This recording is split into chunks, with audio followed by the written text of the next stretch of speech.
மூணாவது நான் பார்க்குற ஒரு பிரச்சனை என்னென்னா, இப்போ போன மே மாதம் 5ஆம் தேதி அந்த நீட் எக்ஸாம்லாம் நடந்துச்சு. அதில் சில குளறுபடிகள்லாம் நடந்ததா நம்ம நிறைய அந்த செய்திகள்லாம் பார்த்தோம், படித்தோம் இல்லையா?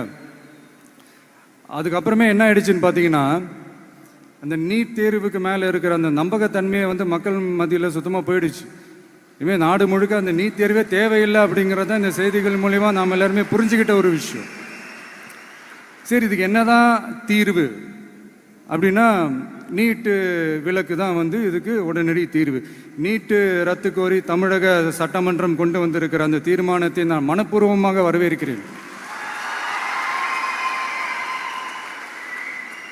இதுக்கு அந்த ஒன்றிய அரசு அந்த கால தாமதம்லாம் எதுவும் செய்யாமல் தமிழ்நாட்டு மக்கள் அவங்களுடைய உணர்வுகளுக்கு மதிப்பு கொடுத்து இதை சீக்கிரமாகவே இதை சால்வ் பண்ணணும் அப்படின்றதான் இங்கே நான் கேட்டுக்கிறேன். சரி, ஓகே, இதுக்கு நிரந்தர தீர்வு தான் என்ன?